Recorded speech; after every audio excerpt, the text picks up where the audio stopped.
नमस्कार। इन खबर में आपका स्वागत है। बिहार में स्पीकर का चुनाव हो गया है। एनडीए के उम्मीदवार BJP MLA Vijay Kumar Sinha speaker बन गए, लेकिन उससे पहले जो नाटक हुआ उससे एक तो राजनीति की नैतिकता तार तार हुई है और दूसरी ये कि लालू यादव रिम्स में रह करके कितना बड़ा गेम कर रहे हैं।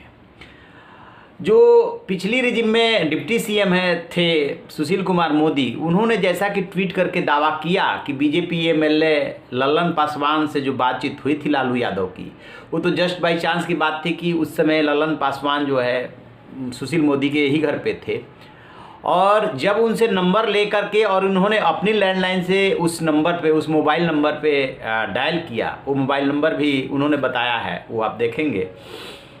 तो बातचीत कहाँ से शुरू हुई, कैसे, क्या इन्होंने सीधे फ़ोन करके लालू यादव को हड़का दिया, क्या ये संभव है? फिर क्या कहा होगा लालू यादव और सुशील मोदी ने एक दूसरे से?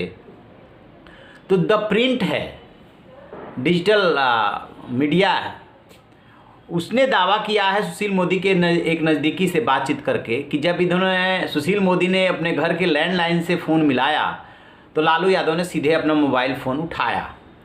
हेलो हाय के बाद जब बातचीत शुरू हुई तो उन्होंने शुरुआत की लालू यादव ने कि तुम्हारी पार्टी ने तुमको छोड़ दिया है। तो इसका बहुत होशियारी से सुशील मोदी ने जवाब दिया कि हम और आप दोनों सियासत से किनारे कर दिए गए हैं। उस पर कहा जा रहा है जो सुशील मोदी के नज़दीकी के हवाले से दावा किया जा रहा है कि उन्होंने लालू यादव ने उधर से कहा कि इधर आ जाओ। तो सुशील मोदी जैसा कि इशारा कर रहे हैं कि पहले भी वो ऐसी बातें बोल चुके हैं और अब भी जो है ये संभव नहीं है। फिर आगे बातचीत हुई तो तब सुशील मोदी ने कहा कि ये सब आप डर्टी जो स्ट्रेटजी है, ट्रिक्स है, इसको जो है बंद कर दीजिए। नीतीश सरकार के गिराने के आपकी चाल काम में आप नहीं होगी। इस पे लालू यादव ने कहा कि तुम्हारी पार्टी अभी नहीं टूटेगी, तुम चिंता ना करो, और उसके बाद उन्होंने फ़ोन काट दिया, ऐसा दावा किया जा रहा है। तो क्या है, सुशील मोदी को लेकर के सबसे पहले बात समझने की ज़रूरत है कि बीजेपी लेके उनके दरअसल दुविधा में है। बीजेपी के पास दो प्लान थे। एक तो जब डिप्टी चीफ मिनिस्टर से हटाया, उसकी स्ट्रेटजी ये थी कि नीतीश कुमार से उनकी ज़्यादा नज़दीकी थी, तो कई बार पार्टी से ज़्यादा उनकी लॉयल्टी नीतीश कुमार के प्रति दिखती थी। जब सीटें बढ़ी तो ये हुआ कि इनको यहाँ से चेंज किया जाए और तारकिशोर प्रसाद और रेणु देवी लाई गई। लेकिन दुविधा ये है कि ये जो दोनों डिप्टी चीफ मिनिस्टर हैं और फिलहाल जो बीजेपी के बिहार में नेता हैं, वो सुशील मोदी की जगह लेने के लिए अभी कोई इतना तैयार और इतना चतुर नहीं दिख रहा है, होशियार नहीं दिख रहा है। तो बीजेपी ने क्या किया इसी बीच में कि विधान परिषद की आचार समिति का उनको अध्यक्ष बना करके और उनको एक कमरा अलॉट कर दिया। अब राज्यसभा का चुनाव होने वाला है तो दूसरा प्लान ये कहा जा रहा है कि उनको दिल्ली की राजनीति में ले आकर और मंत्री बनाया जा सकता है। लेकिन बीजेपी ये सोच रही है कि अभी सुशील मोदी की ज़रूरत है पटना में, जो स्थितियां संभाले, क्योंकि लालू यादव महागठबंधन चैन से नहीं बैठने देगा। तो दरअसल दोनों नेताओं के जब आप उस पर बैकग्राउंड पे जाएंगे, कैसे लालू यादव और सुशील मोदी ने राजनीति शुरू की थी, तो पटना विश्वविद्यालय के छात्र संघ के चुनाव में लालू यादव अध्यक्ष बने थे और सुशील मोदी सेक्रेटरी बने थे। और तब समाजवादी छात्र सभा और ये एबीवीपी ने हाथ मिला लिया था। इसके बाद 74-75 का जो आंदोलन हुआ था जेपी का, उसमें ये 19 महीने साथ में जेल में रहे थे, उसमें इमरजेंसी में। तो दोनों के रिश्ते तो बहुत अच्छे हैं, निजी रिश्ते की जहाँ तक बातचीत भी होती रहती है। और लालू यादव ये दावा भी करते रहे हैं कि सुशील मोदी अपना आदमी है।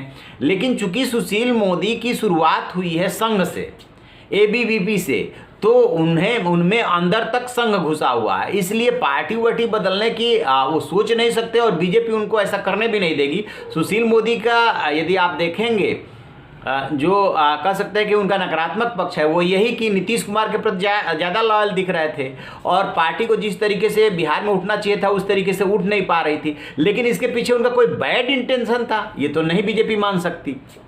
खैर, तो ये बातचीत हुई और अब लालू यादव के बारे में जो इनकी तैयारी चल रही है बीजेपी की, वो ये कि इस मसले को लेकर के पीआईएल डाला जाए कि रिम्स के डायरेक्टर के बंगले में रह करके और किस तरीके से वो फ़ोन कॉल करके बिहार में खेल कर रहे हैं, इसको उठाया जाए हाई कोर्ट में और उनको जेल में भिजवाया जाए, कोटवार जेल जाए। और चाहे और नेताओं की ये मांग है कि इनको जो है यहाँ से शिफ्ट किया जाए, ना रांची में रहें या झारखंड में ना रहें और सीधे इनको तिहाड़ भेजा जाए।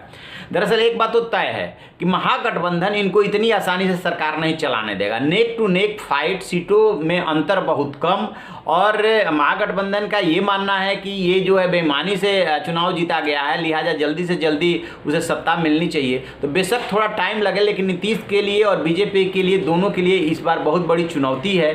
अब देखते हैं कि बीजेपी और नीतीश मिलकर के इसको कैसे संभालते हैं। लेकिन जहां तक सुशील मोदी की बात है, उनकी अभी दरकार है और बीजेपी उनको नहीं छोड़ रही है। उनके लिए हो सकता है कि कोई बहुत बड़ी चीज़ उनको देने को सोच रही हो।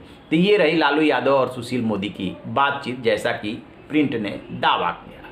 तो आप रहिए ना बेखबर, देखते रहिए इन खबर। Thank you. इन खबर चैनल को सब्सक्राइब करें।